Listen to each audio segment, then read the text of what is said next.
In this video I'm talking about, I was on my Katla Haza page, which is my Norse persona, and I was thinking about spinning, because I have a spinning wheel, but somebody recently decided to kick it or something, and it looks like it's broken. We'll see if we can fix it. And I was always like, okay, really cool to spin, but I don't think that I have the patience or the talent to do that. And I had a friend who had used the drop spindle a lot, and I don't know what it was, but something just got me into thinking about it again. I even named my shop after the story about Frau Holda concerning a spindle. It's called the Well and Spindle. So, or my pagan shop, because I have two shops now. And I kind of was like sort of interested in it for a while, but I don't do a lot of fiber art stuff. Like I'm really bad at knitting and crocheting, so I'm like, what am I going to use these for? Then the Witch of Forest Grove, which I liked her page. She's incredible, by the way. I'm like, please adopt me. You're fabulous. Um, she had posted something by this Shivian something. I will try and see if I can find the link and post it below about using spinning your own cords and stuff to use in magical practices, and I was like, that seems more fitting for me. I think I could get into that. So I've been trying to research drop spindles and everything and trying to figure out how to do it. And I was looking at some on Etsy, and there's like these cheap ones that are like anywhere from $5 to $10, and I could probably make it for like $2 if I buy the stuff. Uh, I know it'd probably cost more than that because you have to buy a lot of those things in packets and stuff. But I'm like, okay, maybe I'll make some for me and my friends, or make one for myself and then sell the rest or something.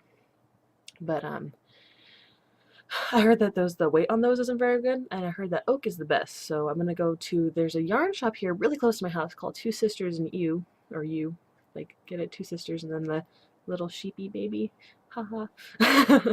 I would post their website below, but they're local and they don't really have anything other than like, this is who we are, this is where you can come by.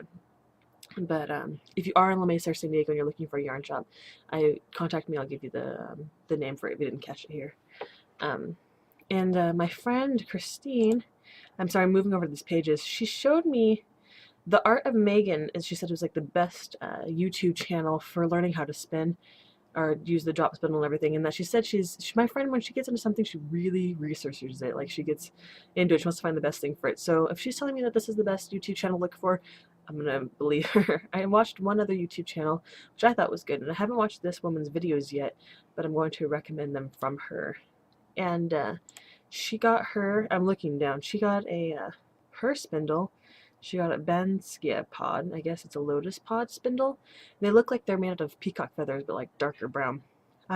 She said this is the best place to get a spindle, and that she got hers from here. I think she got her wool roving from here. I'm not quite sure. I will post a link below. And according to her, it's best to start off with undyed wool because when you dye something, it changes the consistency and makes it a little bit more slippery. So I'm glad when I have friends that are into doing things that I want to get into so I can get their opinion. There's also another woman who lives up in Glendale, California, who I've been looking on her page a lot because she's heathen.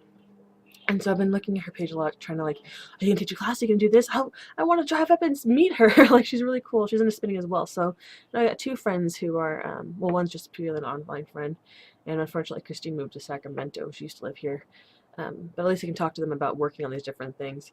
I think it's gonna be something that's gonna be very meditative for me, and like I can work on different things, connect with my spirituality through it. I really want to get my spinning wheel fixed and working. So if you know anybody who wants to do it for free, since I can't pay anybody, I could trade you stuff maybe, though, like stuff from my shop to maybe fix it and teach me how to use that. I'd be grateful.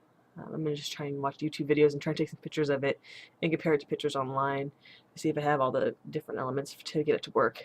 But so yeah, I'm gonna post the link for the Art of Megan YouTube channel below, and the link for the shop that my friend sent me for her spindles. I'm looking now, I don't see any wool roving though. It's hard when I first get into something because I'm afraid to spend too much money on something, so I keep trying to price compare with the wool rovings online. But you also can lose some quality for some of the cheaper ones, which I'm worried about. So I'm gonna go to Two Sisters and You and start and look at their wool roving. I went to Michael's yesterday, and they have a 1/4 ounce of wool roving for $2.50.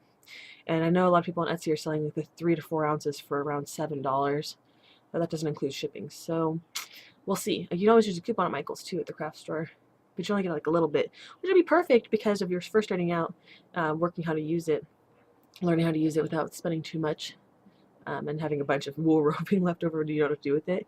And they have really nice colors too, but I kind of want to find an undyed one.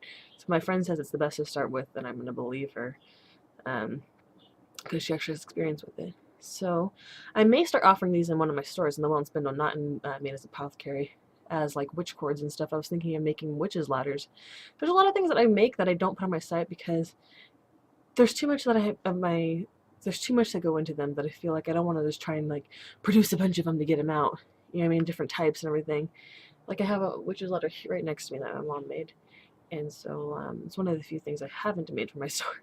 I'm like, there's tons of stuff I can make. It's all a matter of time, the patience, the energy that I have to put into these things, and also paying for supplies. And also, I'm not sure who it's people really want in their things. We've made crowns, we've made masks, we've made witches' ladders, bath salts, oils, floor washes, blah blah blah. It goes on and on and on. My store's starting to lose some of its product due to not be able to keep up with demand. There's some things that I've made and like they sell right away, and then I'm like, oh, I don't have the money to. It just cost me a couple $100s to make all that. I don't have that now. You have to wait. Like when I made salt scrubs and sugar scrubs, it put a lot of money into buying supplies, and they sold so quickly that I was like, okay, I guess I'm done for a while. Yeah. So spinning wool should be fun. And when I actually get started, I'll show you what I'm working on. I'm not going to do like how-to videos or anything. Maybe in like years from now when I'm really good at it or something, I'll do one. But until then, this is just a little video, kind of like a life update thing that I'm going to be working on. So yeah, thank you for watching.